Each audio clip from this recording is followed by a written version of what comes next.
आकाशवाणी दिल्ली प्रस्तुत करता है विशेष फोन इन कार्यक्रम रेडियो डॉक्टर।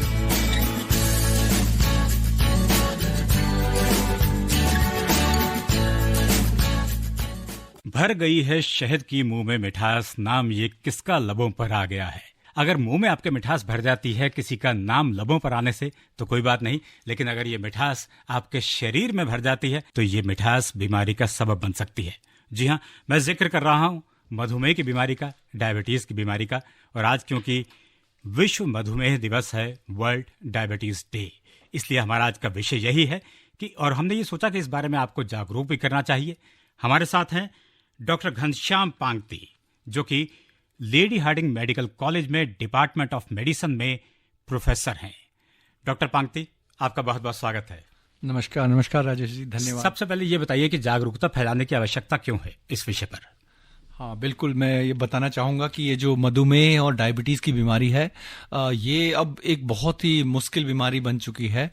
और ये डायबिटीज़ जो है ये सबसे इम्पॉर्टेंट कारण है जिससे कि लोगों को रीनल फेलियर या किडनी फेलियर हो रहा है, हार्ट डिजीज़ हो रही है, एम्पुटेशन या पैरों को हाथ पैरों में जब इन्फेक्शन हो जाता है उसको काटने की प्रॉब्लम आ रही है। तो ये सारी प्रॉब्लमें इस सब लाइफस्टाइल डिजीज के कारण हो रही है। इसलिए अगर हमें इसको कंट्रोल करना है तो यही टाइम है कि हम जागरूकता फैलाएं डायबिटीज के बारे में। डॉक्टर घनश्याम, आपसे पूरे प्रोग्राम में बातचीत चलती रहेगी। जो हमारे लिसनर्स हैं वो अपने सवाल पूछेंगे और उन सवालों के आपको जवाब देने होंगे। सवाल पूछने का तरीका लिसनर्स के लिए बहुत ही आसान है। वो कॉल कर सकते हैं 23421080 पर या फिर व्हाट्सएप कर सकते हैं 9868107070 पर। डॉक्टर घनश्याम, शुरुआत करते हैं एक कॉल के साथ और हमारे साथ फोन लाइन पर हैं गुरविंदर। हेलो जी गुरविंदर जी, सवाल पूछिए। हाँ नमस्कार, और डॉक्टर साहब को भी नमस्कार। नमस्कार गुरविंदर जी। डॉक्टर साहब, मेरा क्वेश्चन ये है कि डायबिटीज का इलाज सारी उम्र चलता है या इसको कंट्रोल करके खत्म किया जा सकता है? दूसरा, किस एज ग्रुप में ये ज्यादा होता है? बिल्कुल गुरविंदर जी, आपने दो प्रश्न पूछे हैं। तो पहला प्रश्न ये है कि डायबिटीज़ का इलाज लगातार चलता है। यूजली दो तरह की डायबिटीज़ होती है। एक डायबिटीज़ टाइप 1 कहते हैं, जिसमें कि इंसुलिन की रिक्वायरमेंट बिल्कुल ही इंसुलिन बनना बंद हो जाता है शरीर में। ये यूजली यंग एज में स्टार्ट होती है, यूजली बचपन में ज़्यादातर लोगों को, या फिर यंग एज में। तो इसमें जब इंसुलिन बिल्कुल बंद कर देता है पैंक्रियाज बनना, तो इसमें जो इंसुलिन की रिक्वायरमेंट है वो लाइफ लॉन्ग रहेगी। तो इसमें आपको सिर्फ इंसुलिन से ही काम चलेगा। शुगर की दवाइयों से इसको कंट्रोल नहीं किया जा सकता, और कोई भी आयुर्वेदिक या किसी भी दवाई से आप इसको कंट्रोल नहीं कर सकते हैं, क्योंकि शरीर हमारा जो है इंसुलिन लगातार जब हम खाना खाते हैं, जब हम अपने डाइट में ये जो कार्बोहाइड्रेट ये सब लेते हैं, शुगर, तो इनको उसी समय इंसुलिन सर्ज होकर उसको कंट्रोल करता है। तो ये जब खत्म हो जाता है तो आपको अलग से इंसुलिन लगाना पड़ता है, और अगर नहीं लेंगे तो ये लाइफ थ्रेटनिंग है। अगर आप बिल्कुल इंसुलिन नहीं लेंगे, आप 5-6 दिन या 10 दिन से ज़्यादा जिंदा नहीं रह सकते हैं टाइप 1 डायबिटीज़ में। जबकि टाइप 2 डायबिटीज़ ये लाइफस्टाइल डिजीज़ है। जो लोग ज़्यादा ओबीज होते हैं, मोटापा जिनको ज़्यादा होता है, जिनका कि वजन ज़्यादा होता है, और जिनके भी अल्कोहल लेते हैं, सिगरेट स्मोकिंग, ये सारे रिस्क फैक्टर्स के कारण, और थोड़ा सा जेनेटिक मेकअप भी होता है, इन लोगों को टाइप 2 डायबिटीज़ होती है। इस तरह की डायबिटीज़ में यूजली इंसुलिन रेसिस्टेंस होता है। बॉडी में इंसुलिन होता है लेकिन वो एक्ट नहीं कर पाता क्योंकि शरीर में फैट ज़्यादा होता है। तो इसमें आप ड्रग ट्रीटमेंट, इंसुलिन भी काम करता है। लेकिन अगर आप लाइफस्टाइल चेंज कर लें, अगर आप वेट कम कर लें, सिग्निफिकेंट वेट लॉस, अगर ऐसा स्टडीज में देखा गया है, अगर आप अपना वजन 10 से 15% कम कर पाएं, खासकर मोटे लोग, तो आपको डायबिटीज से छुटकारा मिल सकता है और आपकी दवाइयां डायबिटीज की बंद हो सकती हैं। तो टाइप 2 डायबिटीज ठीक हो सकता है अगर आप लाइफस्टाइल चेंज करें, खान पान में चेंज करें, वेट कम करें। टाइप 1 डायबिटीज जो कि यंग एज में है, उसमें आपको लगातार इंसुलिन की रिक्वायरमेंट रहेगी और डॉक्टर के साथ आपको सदा संपर्क में रहना पड़ेगा। डॉक्टर साहब, एक सवाल मेरे मन में था, और वही सवाल जो है पहले हमारा जो मैसेज आया है पहला, उसमें भी वही सवाल है। मधुमेह के लक्षण क्या क्या होते हैं? और ये सवाल हमसे पूछा है अमोल पवार ने संभाजी नगर से।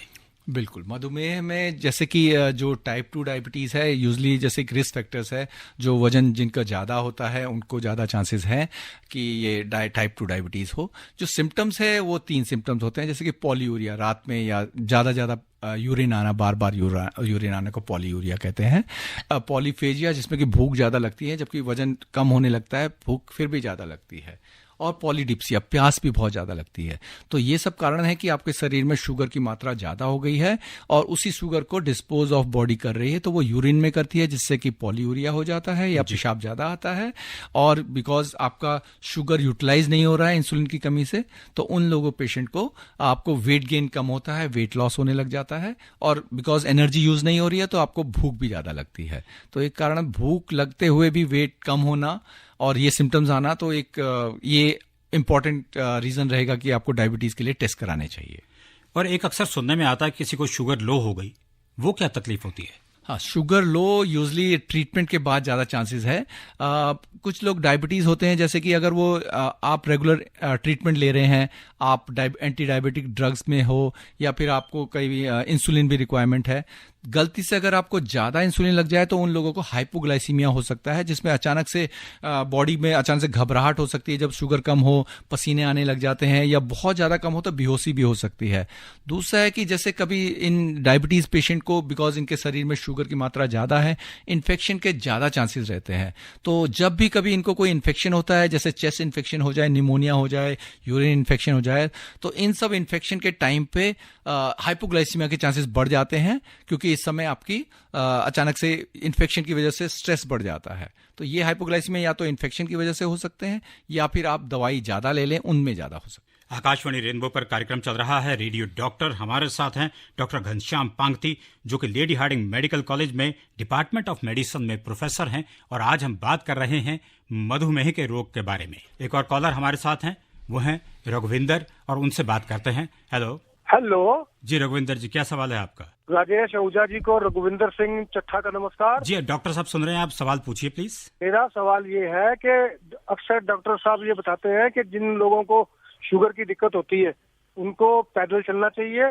तो मेरा इसी से रिलेटेड सवाल है कि कितना पैदल चलना चाहिए और कितने मिनट, और इसका एग्जैक्ट टाइम क्या होना चाहिए, कृपया ये बताने का कष्ट करें। नमस्कार रघुविंदर जी, बिल्कुल ये अच्छी बात रहेगी कि आप पैदल चलें, जितना ज़्यादा चलें, लिफ्ट का कम से कम उपयोग करें। बट ये रहेगा कि कम से कम जैसे डेली 15 से 20 मिनट का वॉक अच्छा रहता है, और brisk walking is good for health. तो एरोबिक एक्सरसाइज में ये आप अपने रूटीन में ऐड कर सकते हैं। तो other than that, alternate day अगर आप पूरे हफ्ते में भी अगर आप अल्टरनेट डे एक्सरसाइज करें like 30 to 40 minutes, that is good enough for your routine exercise. Other than that, आपको ना वेट अपना कंट्रोल में रखना है। तो वेट बहुत ज़रूरी है, क्योंकि जितना ज़्यादा आपके शरीर में वसा या फैट होगा, आप उसको बर्न आउट जब तक नहीं करेंगे तब तक आपका डायबिटीज़ कंट्रोल नहीं होगा। तो routine exercise around daily 15 to 20 minutes, otherwise alternate day around 30 to 40 minutes is good enough. जी, लेकिन इसका कोई टाइमिंग्स भी है, किस टाइम वॉक करना चाहिए? रूटीनली अगर नॉर्मल मॉर्निंग वॉक करें तो सबसे अच्छा रहेगा, क्योंकि मॉर्निंग अगर वॉक करेंगे आपकी दिनचर्या बेटर हो जाएगी, आप टाइम पे सुबह उठेंगे और मॉर्निंग वॉक करेंगे। जबकि इवनिंग में जैसे आप खाना खा के वॉक स्लो कर सकते हैं, बट खाना खाने के बाद थोड़ी और प्रॉब्लम हो जाती है, यू में है थोड़ा सा आपको नॉज़िया वॉमिटिंग की फीलिंग हो सकती है। But ideally morning walk, but अगर आपके पास टाइम नहीं है, बिकॉज अर्बन सिटीज़ में टाइम और वर्क का शेड्यूल बहुत ही प्रॉब्लमेटिक है, तो आप इवनिंग वॉक भी कर सकते हैं। 15 to 20 minutes of brisk walking is good, but खाने से थोड़ा सा लेट करें, लगभग आधा घंटा वेट कर लें खाने के बाद, तो बेटर रहेगा। अच्छा, शैली दिल्ली से पूछ रही हैं कि अगर किसी को डायबिटीज की प्रॉब्लम है तो क्या वो प्रॉब्लम उनके बच्चों को भी हो सकती है? बच्चों में ऐसा नहीं है कि 1 to 1 जैसे माता पिता को डायबिटीज है तो उनके बच्चों को डायबिटीज हो ही जाएगी, ऐसा कोई भी जेनेटिक ऐसा कोई डायरेक्ट रिस्क फैक्टर नहीं है। बट हाँ, थोड़ा सा रेशियो बढ़ जाता है टाइप 2 डायबिटीज का।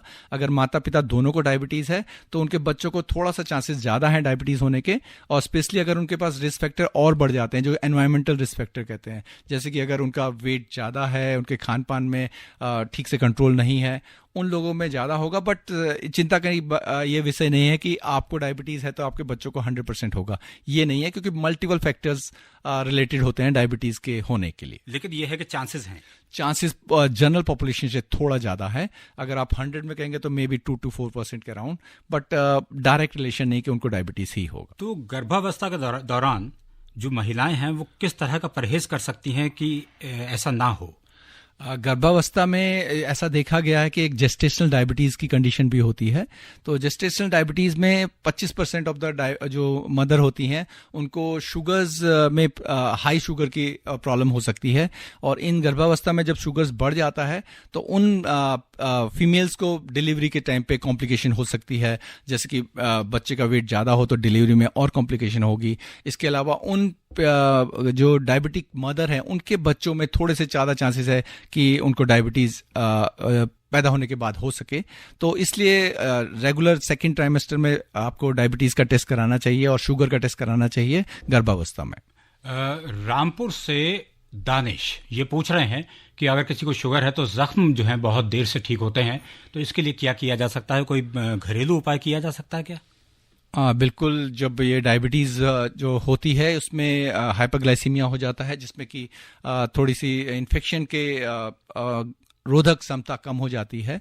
इसके अलावा डायबिटीज़ में जो पैरों में न्यूरोपैथी एक बीमारी होती है जिसमें कि नर्व सेंसेशन कम हो जाती है, तो इन पेशेंट्स को अपने पैरों का बिल्कुल ख्याल रखना चाहिए कि उनको चोट वोट से बचाना चाहिए, और अच्छे बचाव वाले शूज़ या चप्पलें पहननी चाहिए जिससे कि उनको इंजरी नहीं हो, और डेली उनको चेक करना चाहिए कि उनके पैरों में कोई घाव तो नहीं हो गया है, और घाव हो जाए तो उसको साफ रखें, सूखा रखें कि इनको इन्फेक्शन ना हो जाए।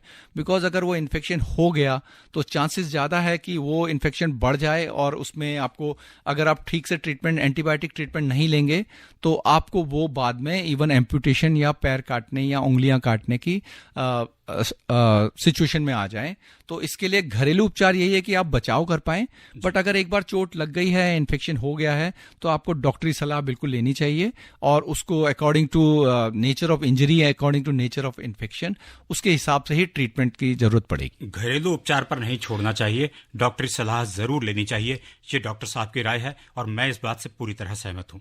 बहरहाल मधुमेह के रोग से संबंधित अगर आपका कोई सवाल है तो आप हमसे पूछ सकते हैं। 9868107070 ये वो नंबर है जिस पर आप व्हाट्सएप करके सवाल पूछ सकते हैं, और दूसरा नंबर है 23421080, इस पर आप कॉल कर सकते हैं। आप सुन रहे हैं विशेष फोन इन कार्यक्रम radio doctor. Akashvani rainbow musically yours programme चल रहा है रेडियो डॉक्टर। मैं हूं आपके साथ राजेश आहूजा, और मेरे साथ हैं डॉक्टर घनश्याम पांगती, जो कि लेडी हार्डिंग मेडिकल कॉलेज के डिपार्टमेंट ऑफ मेडिसिन में प्रोफेसर हैं, और आज हम बात कर रहे हैं मधुमेह के रोग के बारे में। और हमारे साथ फोन लाइन पर हैं इस समय देवेंद्र मुंबई से। हेलो। हाँ जी, नमस्कार जी देवेंद्र, डॉक्टर साहब आपको सुन रहे हैं, आप सवाल पूछिए। हाँ जी नमस्कार डॉक्टर साहब। नमस्कार देवेंद्र जी। हाँ सर, मेरा सवाल ये है कि जब से डायबिटीज होता है, अगर जो अंदर से शुरुआत होती है, तो कब से उसका लक्षण मिलना चालू होता है? देवेंद्र जी, हाँ बताइए। हाँ, इसका जवाब दे दो आपने, तो दूसरा सवाल पूछो। जी, अगर आपका दूसरा सवाल है तो जल्दी से पूछ लीजिए प्लीज। हाँ ठीक है, तो दूसरा सवाल ये है कि ये डायबिटीज में जो आपने न्यूरोपैथी की बात की, मैं 17 सालों से डायबिटिक हूँ और मेरी एज 35 है। तो मैं जब हाथ को स्ट्रेच करता हूँ ना, तो मेरा मिडल फिंगर में जलन होता है और चुभन होता है, और ये एकदम सुम सा हो गया है मिडल फिंगर मेरा। तो उसके लिए क्या करना चाहिए? अच्छा, आपको टाइप 1 डायबिटीज बताई गई है? टाइप 2 है मुझे। अच्छा, ठीक है देवेंद्र जी। जैसे कि आपने बताया देवेंद्र जी कि कब से डायबिटीज के सिम्टम्स आ जाते हैं, तो जैसे कि आप बता रहे हैं कि आपको डायबिटीज है, तो आपको थोड़ा बहुत ज्ञान तो होगा, बट फिर भी मैं ये बताना चाहूंगा कि टाइप 1 डायबिटीज में इंसुलिन जैसे बिल्कुल ही एब्सेंट हो जाता है, बनना बंद हो जाता है, तब सिम्टम्स आते हैं। तो वो अचानक से, जैसे कि इंसुलिन जीवन के लिए बहुत ही जरूरी है, अगर इंसुलिन की मात्रा शरीर में 0 हो जाएगी तो आदमी सर्वाइव नहीं कर सकता 5-10 दिन से ज्यादा। ठीक है, तो उसमें आपको अचानक से ये सिम्टम्स आ जाते हैं कि आपको अचानक से जब शुगर आपका बहुत बढ़ जाता है तो अनकॉन्शियस या डायबिटिक कीटोएसिडोसिस जैसी एक कंडीशन होती है, जिसमें कि शुगर बहुत ज़्यादा बढ़ जाता है, आपकी शरीर में कीटोन्स बॉडी बहुत बन जाती है, तो आप एक तरह से मूर्छित हो सकते हैं, अल्टर्ड सेंसोरियन में जा सकते हैं, या एक हाइपर ऑस्मोलर कोमा में आपके शरीर की जो ये है घनत्व कहते हैं या फिर ऑस्मोलैलिटी है ब्लड की, वो बहुत बढ़ जाती है। तो इन कंडीशन में क्योंकि इंसुलिन शरीर में नहीं है तो पेशेंट इमरजेंसी में आता है, या तो ये ऑस्मोलर स्टेट में आता है कि अनकॉन्शियस हो गया है, या फिर ऐसे कंडीशन में आता है कि उनको सेकेंडरी इन्फेक्शन हो जाते हैं, पेट दर्द होता है, पेट में इन्फेक्शन, ये सब आते हैं। मुझे भी इन्फेक्शन बहुत है। हाँ, तो ये इस कंडीशन में इमरजेंसी में कई सारे डायग्नोसिस तब होते हैं। अदरवाइज जो टाइप 2 डायबिटीज होता है, जो कि कॉमन डायबिटीज है, 90% डायबिटीज टाइप 2 डायबिटीज होती है, जिसमें कि थोड़ी बहुत शरीर में इंसुलिन की मात्रा होती है, बट इंसुलिन काम नहीं कर पाता, इंसुलिन रेसिस्टेंस की स्टेज आ जाती है, जिसमें कि शरीर में जैसे कि वसा या फैट बहुत ज्यादा होता है, ओबीज पेशेंट होते हैं, इन लोगों में ज्यादा आता है। मैं बहुत थीन हूं। हाँ, तो इन लोगों में ये कंडीशन ज्यादा आती है। तो इन लोगों में आपको जो सिम्टम्स तो सेम ही रहेंगे, पॉलीयूरिया, पॉलीफेजिया, पॉलीडिप्सिया, इस तरह के सिम्टम्स रहते हैं, लेकिन कई बार एक आइसबर्ग फिनोमिना होता है। ऐसा होता है कि पेशेंट को डायबिटीज जो टाइप 2 है पहले से होती है, लेकिन सिम्टम्स बहुत क्लियर कट, बहुत सीवियर नहीं होते हैं।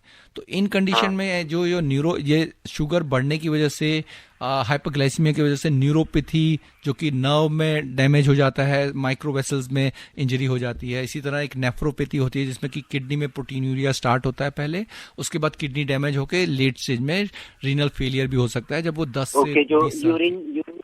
यूरिन से फेस निकलता है, वो क्या होता है? हाँ, यूरिन में एल्बुमिन रिलीज होता है, जिसको कि एल्बुमिनूरिया कहते हैं। अर्ली स्टेज में बहुत कम, जैसे 30 माइक्रोग्राम के अराउंड, मिलीग्राम के अराउंड प्रोटीनूरिया होता है, धीरे धीरे बढ़ जाता है। तो नेफ्रोपैथी, न्यूरोपैथी और तीसरा रेटिनोपैथी, जिसमें कि आई की प्रॉब्लम होती है, ये कॉमन कंडीशन है। कई लोगों को जिसको कि सिम्टम्स का पता नहीं चलता है, उनको इन 3 जगह पे, आईज में, किडनी में और नर्व में डैमेज होने की वजह से सिम्टम्स आते हैं। तो इन सब में ट्रीटमेंट आपको शुगर कंट्रोल करना है, इसके अलावा कोलेस्ट्रॉल कंट्रोल जरूरी है, वेट कंट्रोल, डाइट मॉडिफिकेशन, इसके अलावा डायबिटीज की ट्रीटमेंट किसी डायबिटोलॉजिस्ट या मेडिसिन स्पेशलिस्ट या एंडोक्रिनोलॉजिस्ट से आपको कंटिन्यूअस मॉनिटरिंग करनी पड़ती है। और जो आपने सिम्टम बताए, बिल्कुल या तो नमनेस, टिंगलिंग की सेंसेशन आती है उंगलियों में, ज्यादातर पैरों से स्टार्ट होती है पहले, और उसके बाद ये बढ़ के आपको बिल्कुल कुछ भी सेंसेशन खत्म हो जाती है, और उस स्टेज में मेरे खराब हो रहे हैं। हाँ, उस स्टेज में इंजरी हो सकती है। तो इसको कंफर्म करने के लिए एक इलेक्ट्रोफिजियोलॉजिकल स्टडी या एनसीवी, नर्व कंडक्शन स्टडी कर सकते हैं, और आपको नर्व कंडक्शन स्टडी या इलेक्ट्रोफिजियोलॉजिकल स्टडीज अवेलेबल हैं, जो कि आपको किसी भी टेस्ट करवाना पड़ेगा। हाँ, ये नर्व का टेस्ट करा सकते हैं, वो आपको कंफर्म कर सकते हैं। Thank you. डॉक्टर साहब, एक मैसेज मेरे पास आया है नेपाल से, और इसे भेजने वाले हैं सुरेश छेत्री। ये पूछ रहे हैं कि ये मैंने सुना है कि चावल, सब्जी और दाल खाने से भी मधुमेह हो सकता है, इस बात में कितनी सच्चाई है? चावल, सब्जी और इससे मधुमेह तो नहीं होता है, लेकिन ज़्यादा खाने से यूजली डायबिटीज़ में आपको स्मॉल क्वांटिटी, छोटे छोटे अमाउंट में खाना है। तो जैसे चावल भी है, आप 3 to 4 बार जैसे मील लेते हैं, तो थोड़ी सी कटोरी भर चावल ऐसा खा सकते हैं। तो इससे शुगर डायरेक्ट नहीं होता है, बट जो शुगर के मरीज हैं उनको इस तरह का रिफाइंड राइस और रिफाइंड जैसे कि मैदा वैदा, इस तरह की चीज़ें कम खानी चाहिए। तो इस शुगर कंट्रोल करने के लिए है, बट आप इससे ये नहीं कह सकते कि इससे शुगर हो जाएगा। जिनको शुगर नहीं है, अगर वो चावल खाएंगे तो उनको शुगर हो जाएगा, ऐसा कोई रिसर्च नहीं है। लेकिन जिनको है, उन्हें इसे सीमित मात्रा में खाना चाहिए। बिल्कुल, सीमित मात्रा में। आपको किसी भी चीज़ की अति ठीक नहीं है, बट सीमित मात्रा में राइस आप खा सकते हैं। और जहाँ तक है होल ग्रेन्स, जैसे कि मिलेट्स हो गए, बाजरा हो गया, वीट, वो ज़्यादा लें। रिफाइंड चीज़ें कम लें, मैदा, सूजी, इस तरह की चीज़ें कम लें। और वसा और फैट वाली, जैसे रिफाइंड फूड हो गए, तली हुई चीज़ें, इस सब चीज़ों को कम करेंगे तो आपका शुगर बेटर कंट्रोल रहेगा। और उमेश कुमार ख्याला से ये पूछ रहे हैं कि शुगर को कंट्रोल कैसे किया जा सकता है। मुझे लगता है इस बारे में आप थोड़ा बहुत तो बता चुके हैं, अगर कुछ और ऐड करना चाहें तो। शुगर को कंट्रोल करने के लिए जैसे डाइट, एक्सरसाइज, ये सब चीज़ें तो इम्पॉर्टेंट है ही।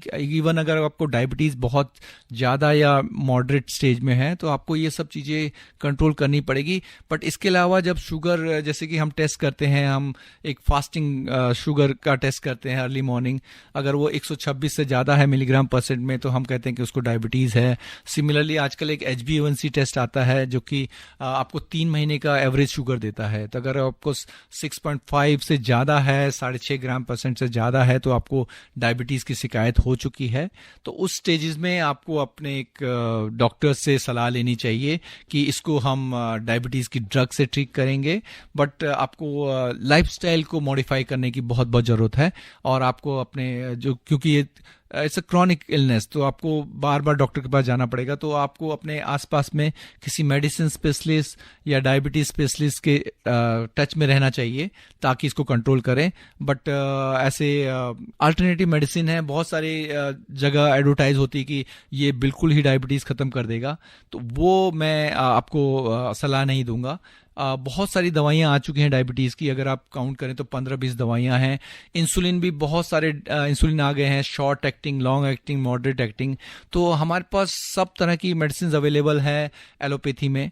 तो आप अपने डायबिटीज़ सलाहकार से मिलें और अपना शुगर कंट्रोल करने के लिए आप उनके कंटिन्यूस टच में रहें। जब आप ये कहते हैं कि सब तरह के मेडिसिन अवेलेबल हैं एलोपैथी में, तो क्या होम्योपैथी में या आयुर्वेद में भी कुछ उपचार हैं इसके लिए? रिसेंटली आयुर्वेद में कुछ रिसर्च चल रही है, बट अभी प्रॉब्लम उनकी थोड़ी सी ये है, मैं डायरेक्टली उनको ये नहीं कहूँगा कि उनके पास उपचार नहीं है, but we want strong research जिसमें कि वो हम लोग एक प्लेसबो ट्रायल करते हैं जिसमें कि एक पेशेंट को हम दवाई देते हैं, एक को नहीं देते हैं, तो उसमें कितना असर आया, तो वो डायरेक्ट टू डायरेक्ट रिसर्च में पता चलता है। तो उस तरह की रिसर्च अभी तक हो नहीं रही है। और जहाँ तक जो भी आयुर्वेदिक दवाइयाँ हैं, क्योंकि वो रेगुलेशंस में नहीं आती हैं, अभी वो आयुर्वेदिक की तरह यूज़ कर सकते हैं, तो अभी उतना रिसर्च नहीं है आयुर्वेदिक में। एंड डायबिटीज़ की जो एलोपैथी दवाइयाँ हैं, मैं कहूँगा कि इस समय इतनी ज़्यादा दवाइयाँ हैं कि we can make individualise treatment, कि इस पेशेंट का जिसका वेट ज़्यादा है तो हम ऐसी दवाई दें जिससे कि वेट रिडक्शन हो सके।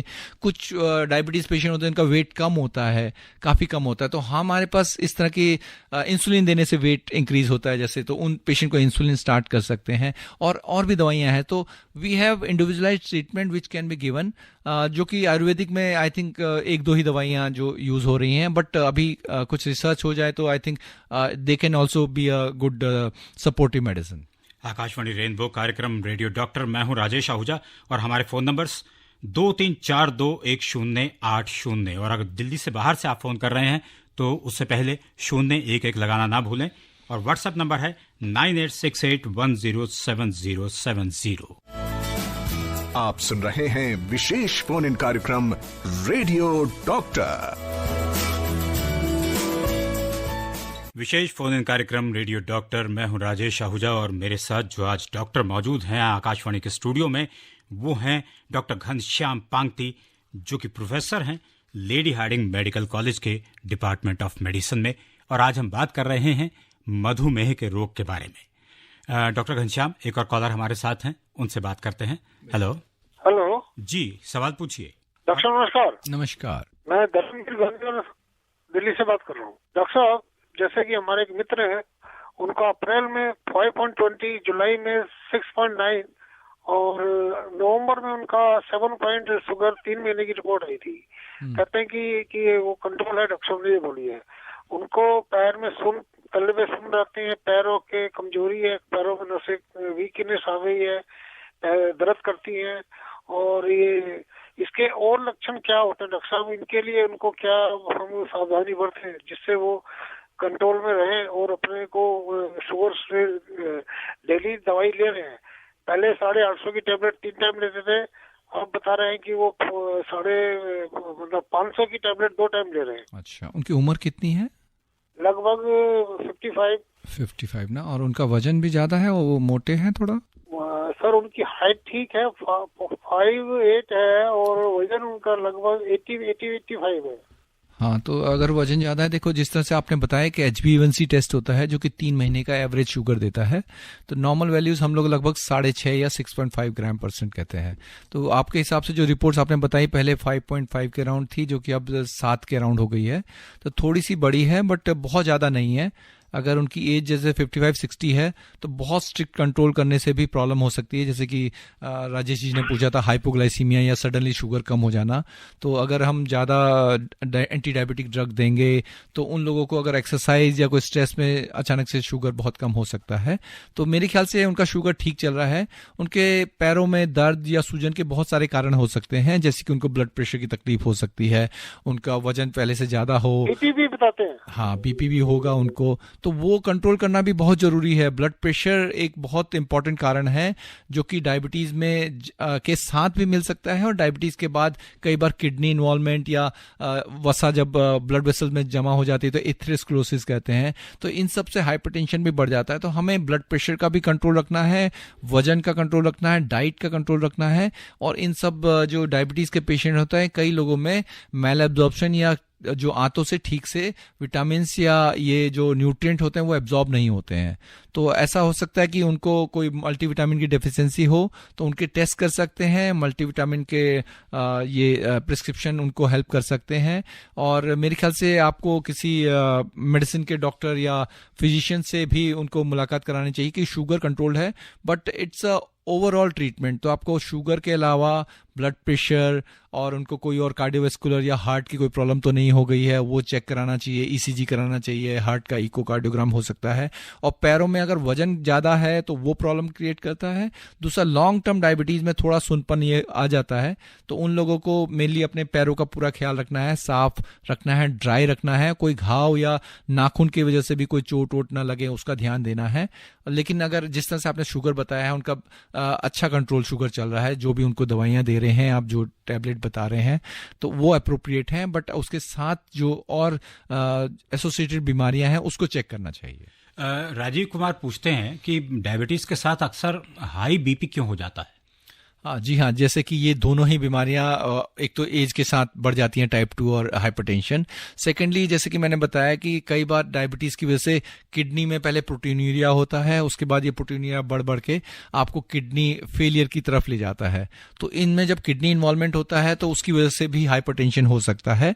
तो और ये देखा गया है कि हमें हाइपरटेंशन के कंट्रोल करने से भी हम जो ये क्रॉनिक प्रॉब्लम होती है, क्रॉनिक कॉम्प्लिकेशंस हैं डायबिटीज़ की, उन सब से इनसे बचा जा सकता है, जो कि किडनी फेलियर है, स्ट्रोक हो सकता है, लकवा मार सकता है लोगों को, किसी को हार्ट अटैक या मायोकार्डियल इन्फेक्शन होता है, कई लोगों को जो पैरों में इन्फेक्शन हो जाता है उसमें आपको डायबिटिक फुट कहते हैं। ये सब कॉम्प्लिकेशन से बच सकते हैं अगर हम टाइम पे जो आपके कोलेस्ट्रॉल है, डिस्लिपिडीमिया है, उसको कंट्रोल करें, ब्लड प्रेशर को कंट्रोल करें, और आप इसके साथ शुगर का कंट्रोल टाइम पे करें।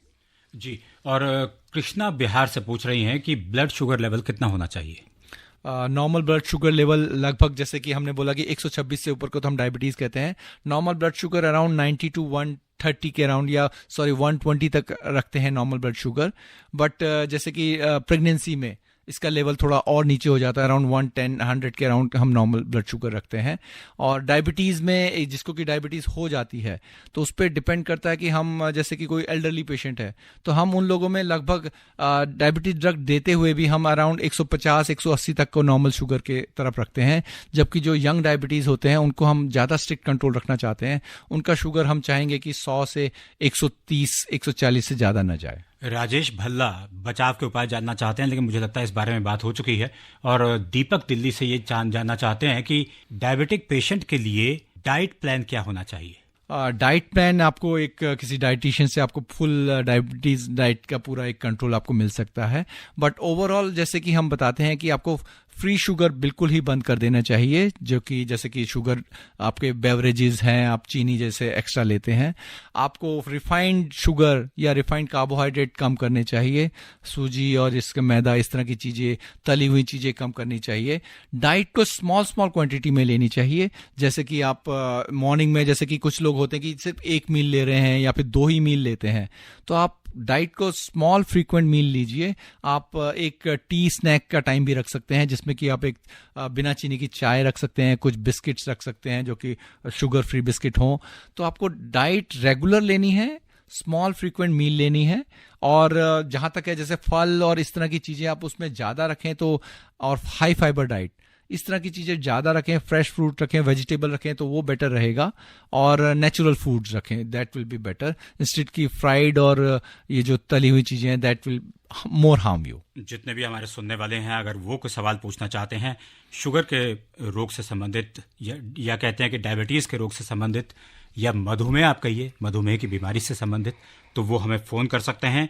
23421080 ये फ़ोन नंबर है। दिल्ली से बाहर से अगर आप फ़ोन कर रहे हैं तो पहले 011 मिलाना ना भूलें। और व्हाट्सएप नंबर है 9868107070। और फोन लाइन पर मेरे साथ विजय पाल दिल्ली से। हेलो। हेलो डॉक्टर साहब, नमस्कार। नमस्कार विजयपाल जी, बताइए।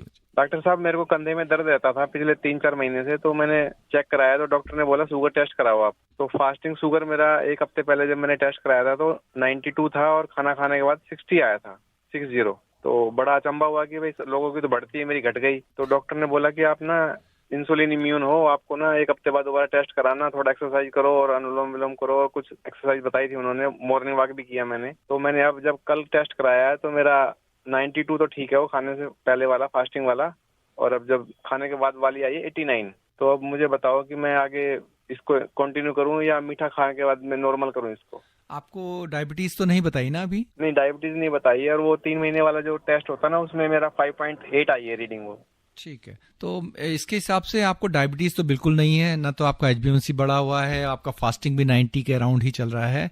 और पास फास्टिंग या तो आपने ठीक से खाना खा के जो पोस्ट पीपी का शुगर होता है वो कुछ नॉर्मल खाना खाने के बाद दोबारा कराते हैं।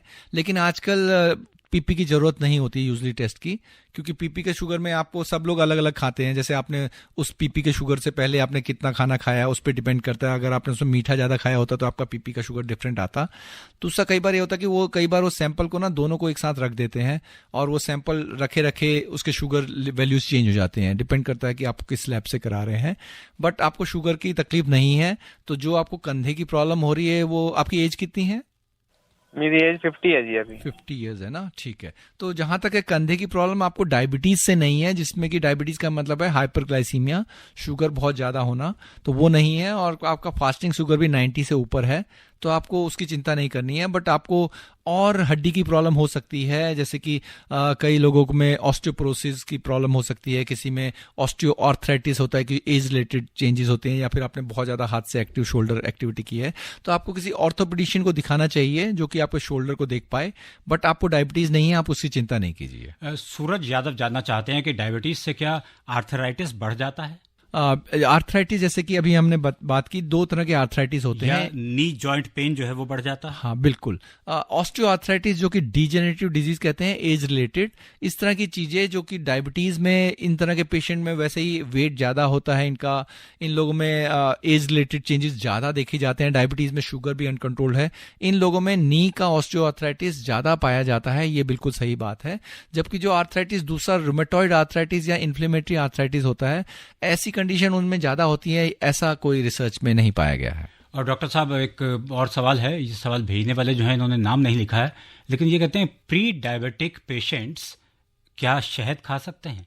प्री डायबिटिक से मतलब प्री डायबिटीज कंडीशन कहते हैं, जैसे कि हम जब डायबिटीज कहते हैं, हमारे जो रिसर्च में देखा गया है जिनका फास्टिंग शुगर 126 से ऊपर होता है, उन लोगों में कॉम्प्लिकेशन डायबिटीज की ज्यादा होती है। इसलिए जब 126 से ऊपर milligram percent fasting plasma glucose पाया जाता है तो उनको डायबिटीज का लेवल देके हम लोग उनका ट्रीटमेंट स्टार्ट करते हैं, क्योंकि उनमें ट्रीटमेंट के ज्यादा फायदे हैं।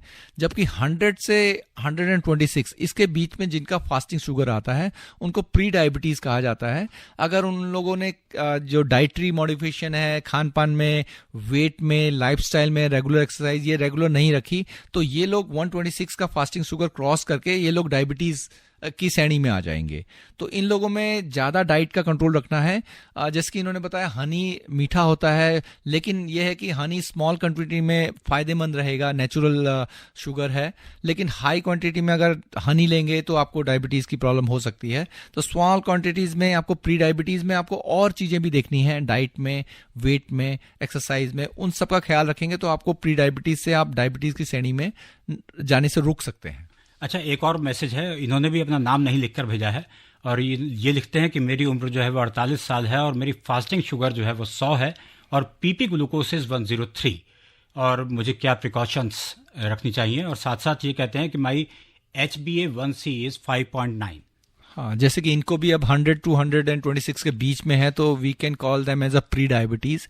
तो इनको अभी मेडिसिन की जरूरत नहीं है डायबिटीज की, HbA1c भी कंट्रोल है इनको। लेकिन जो डाइट में है उन सब का ख्याल रखना है, रेगुलर एक्सरसाइज रखनी है, और इसके अलावा वेट गेन नहीं करना है। जिनका एब्डोमिनल वेट जैसे कि मेल में अराउंड मोर देन 40 के अराउंड इंचेस होते हैं, उन लोगों में ज्यादा चांसेस है कि डायबिटीज बढ़ जाए या उनकी डायबिटीज की कॉम्प्लिकेशन होने लगे। डॉक्टर साहब, हमें आज का सफ़र जो है यहीं ख़त्म करना पड़ेगा, क्योंकि समय इससे ज़्यादा बातचीत की या इससे ज़्यादा सवालों की इजाज़त नहीं देता। चलते चलते आप कुछ कहना चाहेंगे?